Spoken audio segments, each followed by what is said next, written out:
I found it particularly chilling to see the ease that Kamala Harris told such blatant and malicious lies against Donald Trump. That's actually the number one takeaway that I have from this debate. This woman is soulless. Like, no, she didn't talk about policy. She didn't even release a policy platform until she copied and pasted Joe Biden's policy platform a day and a half before the debate because online people demanded it. It doesn't matter because the left likes to talk about the character of Donald Trump. Let's talk about the character of Kamala Harris. To be able to look at us without flinching, without a blink, without her pupils dilating, without getting nervous, and saying these things that are just demonstrably, provably untrue. Do you know what that says to me? She doesn't just hate Donald Trump. She wasn't just sneering and laughing and mocking Donald Trump because she hates him personally. In fact, it was kind of weird. She introduced herself to Donald Trump at the beginning of the debate. They'd never actually met before. She goes, "Hi, I'm Kamala Harris." Very weird moment, I thought. She doesn't feel this way about Donald Trump just because he's Donald Trump. She feels that way about us.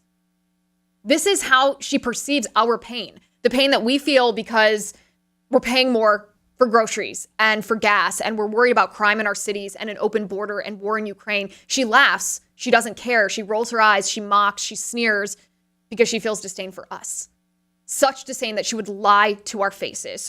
So a couple of takeaways from this debate. The way that I was looking at this is I was like, okay, Trump has an agenda. He has his goals that he's trying to achieve. So his performance, and we'll analyze that. Kamala had her goals that she wanted to achieve through her performance. We'll analyze that. And then, of course, we can't ignore the moderators. I would like to ignore the moderators, actually. I don't like being one of those people that's like, oh, it was biased. It was so unfair. They were so against Trump. It's a very high bar for me to start complaining about bias in a debate because I so dislike the idea of complaining about that. But you couldn't ignore it last night. You couldn't ignore the fact that it was 3-on-1. It was the two ABC moderators, particularly David Muir, against Donald Trump in this egregiously unfair. I mean, they fact-checked him, quote unquote, fact-checked him. How many times interrupting him compared to 0 for Kamala Harris, who was up there brazenly lying the whole time? It was unfair. It was brave of Trump, by the way, to go up there because he knew that it was going to be biased. It took courage of him to accept that debate knowing that it was going to be so biased. Now, here's what I will say. I was disappointed in Trump's performance because I know that he can do better than that. When I say I'm disappointed, it's because I've seen him be so on point with talking points, just crushing his opponent with a question. And I wanted him to do that last night to Kamala Harris because when you're up on a debate stage, remember, your goal is not actually to change the other person's mind or to defeat them personally.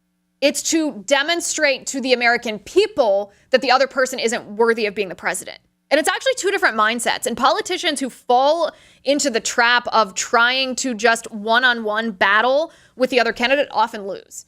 It's candidates who are sort of ignoring their opponent in favor of just making their case to the American people that win. Donald Trump didn't do that as well last night as he sometimes does. And unfortunately, Kamala Harris did. So I was disappointed. I had said before the debate, I wanted Donald Trump. It was his to lose because he has the advantage of he's right on every single policy issue that's facing our country. And I don't say that because I'm biased towards his political party. Yes, I'm Republican. Yes, I'm conservative. So is Donald Trump. But I don't say that just because I happen to agree with most of Donald Trump's policy standpoints. I say that because the majority of the American people agree with Donald Trump's policy stances. And I really wanted him to highlight that. It would have been so easy for him to highlight that. When Kamala Harris said things like, I'm going to be tough on our border, he should have said, well, what does that mean, Kamala? Because you've been in the White House for 3.5, almost 4 years. In the meantime, at least, and this is a very conservative estimate from Congressman Chip Roy's report, which we're going to talk about in a minute, at least 8.6 million illegal aliens have crossed the border under your tenure. And that has led to the murder of people like Laken Riley, young women who were just assaulted by illegal aliens who'd been deported before and come back again. A random attack in the park. Our cities are being overrun by migrants. We have the FBI terror watch list identified 400 would-be potential suspected terrorists that cross their border, 50 of whom are at large in our country right now. Donald Trump should have looked at Kamala Harris and said, where are they? What do you think they're doing? Do you think it's safe and secure for them to be at large in our country? I wanted him to do this on every single issue, and I didn't think that he did. Kamala Harris did exactly what I predicted that she would do. She came out and acted like a prosecutor. She had a very disciplined strategy that she employed against Donald Trump. She tried to get his goat. She tried to trigger him. She tried to needle him personally and get under his skin. And we know that that is Donald Trump's weakness. And it was on display last night. He let her get his goat. He let himself become triggered, and it made his demeanor angrier than most people wanted to see. He's a funny guy. He's a good communicator, but when he's a little rattled or disgruntled, he comes off as a little more irritable. And I don't think that was his best look. I think that he let himself get triggered by Kamala Harris, and that was not the best thing. But Kamala's strategy was twofold: to rattle Donald Trump and trigger him, and to tell blatant, brazen, even evil lies about him. And she knew she could do this. Why? Well, this circles back to the first thing, the bias of the moderators. She knew that she could tell those lies because she can count on ABC and every other. It's not just ABC. They were the ones sitting in the chairs that night. But every other mainstream media is never going to fact check her. They're never going to say, well, wait a second, Kamala Harris, you're telling lies like these lies. I think we have this as a video. Tim, can you bring up the video of Kamala lying about Charlottesville on January 6th?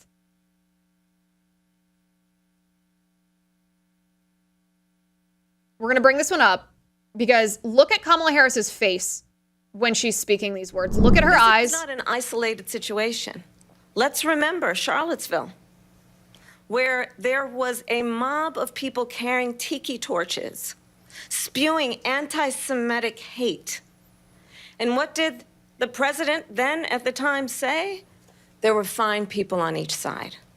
Let's remember that when it came to the Proud Boys, a militia, the former president said, stand back and stand by. So for everyone watching who remembers what January 6th was, I say we don't have to go back. Look at her eyes. She was looking you in the eyes, telling lies so blatant that even Snopes debunked it. Snopes said Donald Trump didn't call neo-Nazis very fine people. Donald Trump said on the debate over whether statues of Confederate figures should be torn down or left up, there are very fine people on both sides of that debate. Even Snopes, a notoriously left-wing organization, said that what Kamala Harris was propagating was a lie. And she thinks so little of you. She thinks that you are nothing. If you lie to someone, it is your way of saying, I view you as less than human.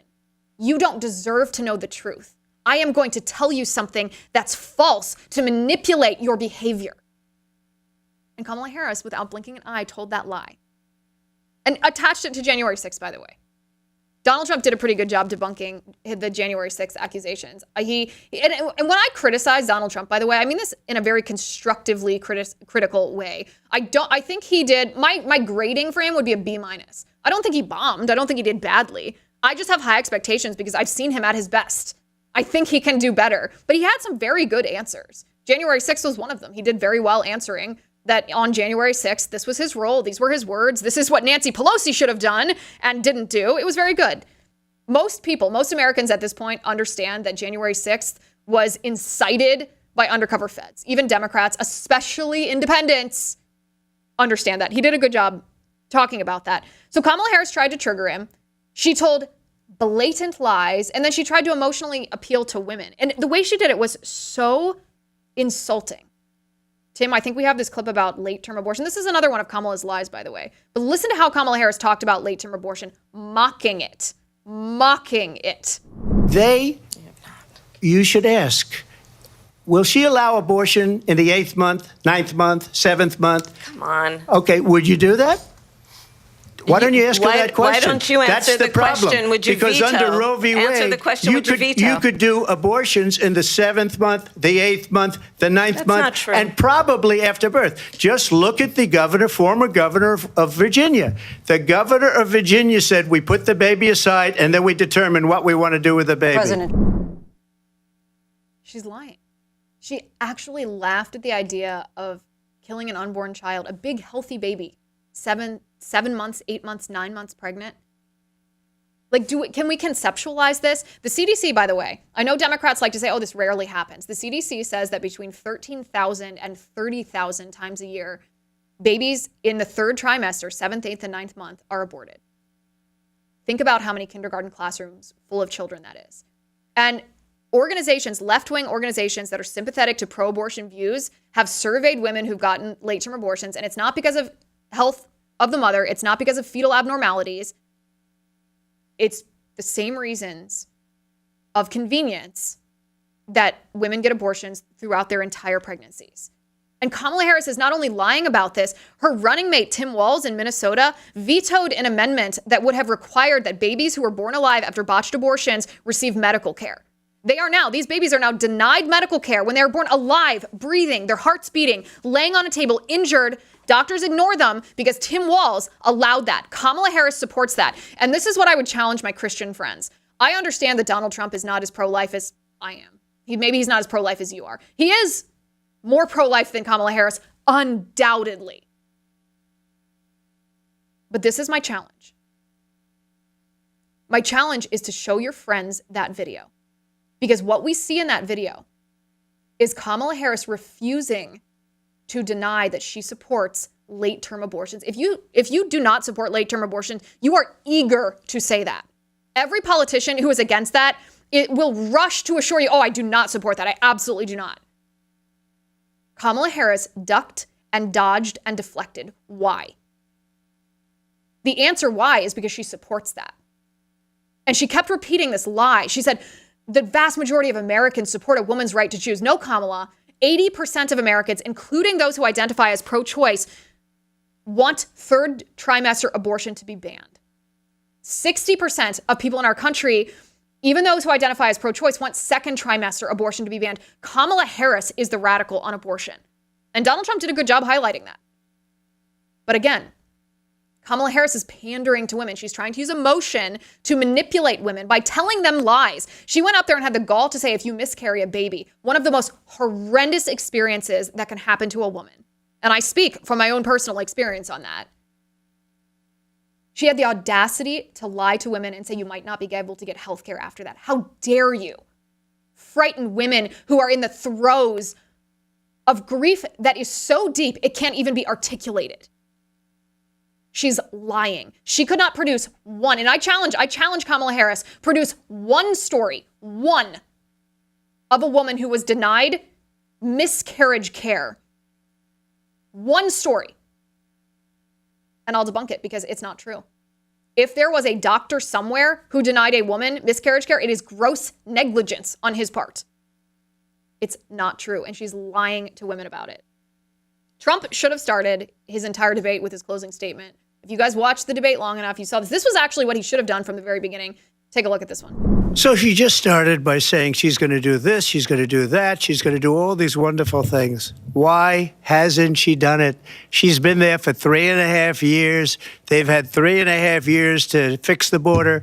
They've had 3.5 years to create jobs and all the things we talked about. Why hasn't she done it? She should leave right now, go down to that beautiful White House, go to the Capitol, get everyone together and do the things you want to do, but you haven't done it and you won't do it because you believe in things that the American people don't believe in. You believe in things like we're not going to frack. We're not going to take fossil fuel. We're not going to do things that are going to make this country strong, whether you like it or not. Germany tried that, and within 1 year, they were back to building normal energy plants. We're not ready for it. We can't sacrifice our country for the sake of bad vision. But I just ask one simple question. Why didn't she do it? And that that should have been the thesis of every single one of his answers, because that was great. I mean, he went on a little tangent there in the middle, but every single answer, he was like, well, why didn't you do that? Why didn't you secure the border? Why didn't you make gas and groceries more affordable? Why didn't you help mitigate violent crime in our cities? Why didn't you stop the war in Ukraine? Why didn't you do everything that you claim that you want to do? Because you had the opportunity to do it. And not only did you neglect to do that, you did the opposite. That's what he should have done the whole time. I liked that closing statement. It seemed to me at the beginning, his very first answer should have been his opening statement, and he skipped that to rebut a lie that she had told. So maybe that was his opening statement. I don't know. All in all, I don't know if the debate is going to make a huge difference or not. And the reason that I say that is not to dismiss the power of debates. I'm not one of those people that thinks that debates don't always make a difference.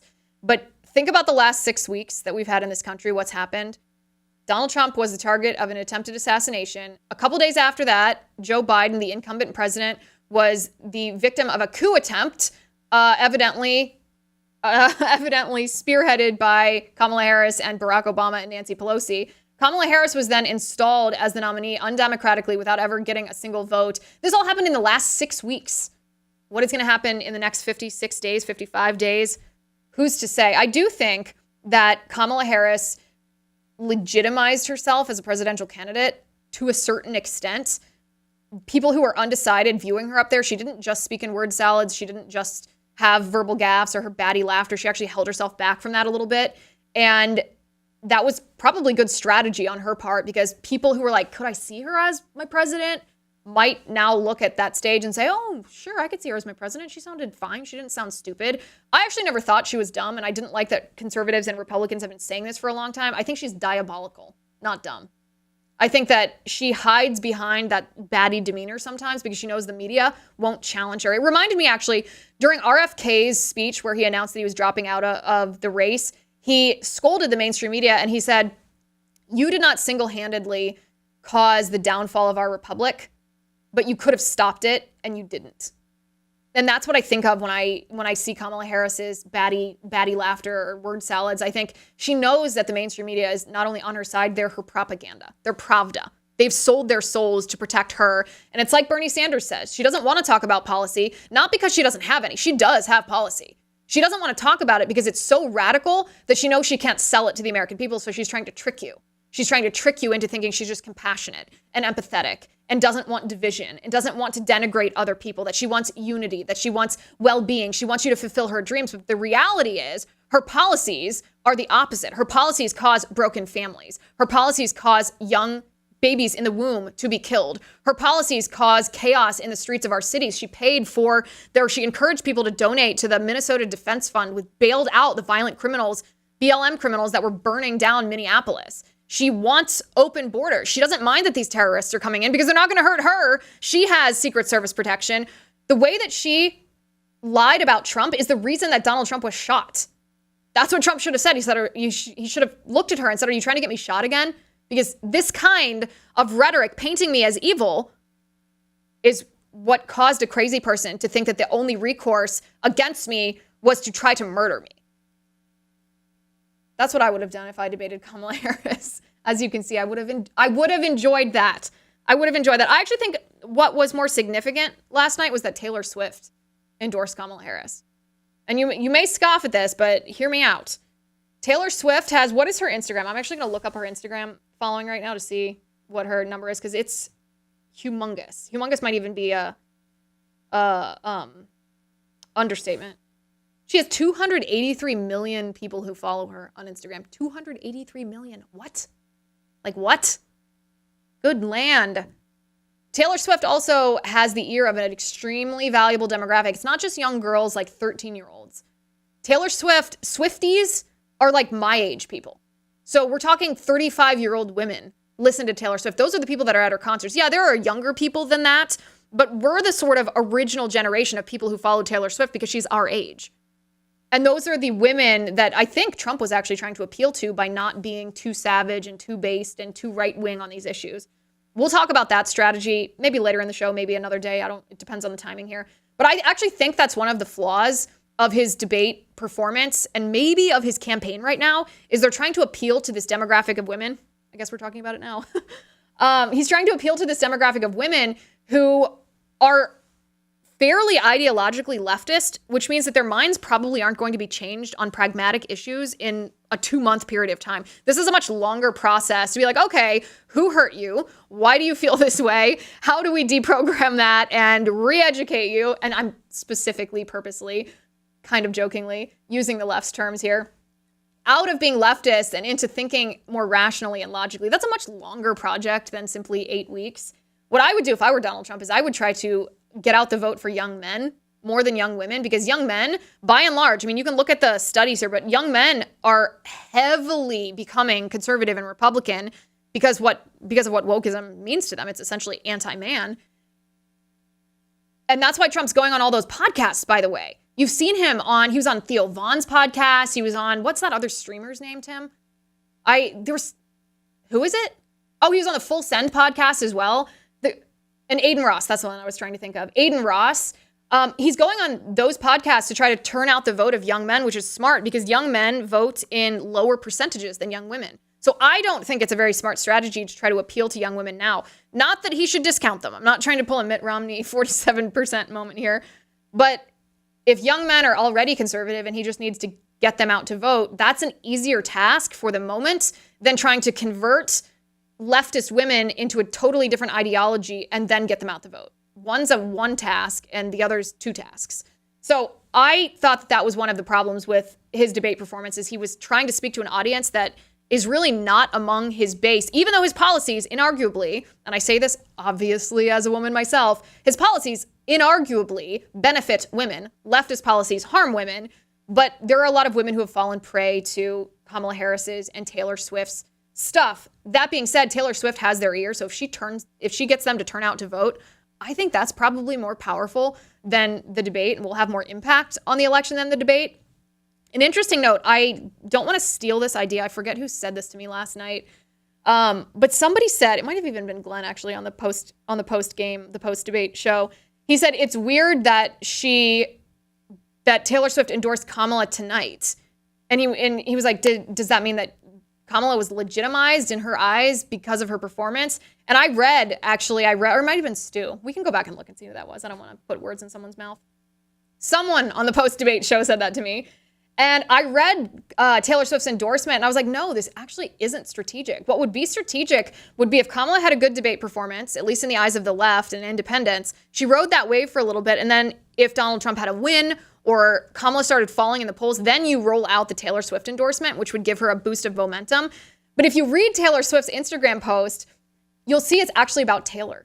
Taylor made it about Taylor. She's like, oh, there was an AI image, a fake image of me going around pretending that I endorsed Donald Trump. So I want to clarify this. And I thought she's so selfish and so narcissistic that even though her endorsement, if she actually does care about this election, her endorsement would have been more valuable at a different time. She wanted to post it then because of her own image. Okay, Taylor. Okay, I say this as someone who likes Taylor Swift songs. I don't like her feminism. I think it's contradictory, actually, of her entire platform. She sings about young women being feminine, young women seeking love, young women wanting to get married, young women wanting a family, and then goes and advocates for the opposite publicly. It's bananas. She also makes money, by the way, on selling young women the emotion of, and it's a properly ordered emotion of desiring to be a wife and a mother, and then politically advocates for the opposite, for the destruction of families and the destruction of children. Her 3 reasons that she gave for endorsing Kamala Harris are LGBTQIA support for IVF, and support for abortion. Those are her 3 reasons. I think that might be more significant than the debate. It remains to be seen if she goes on to campaign for Kamala or not.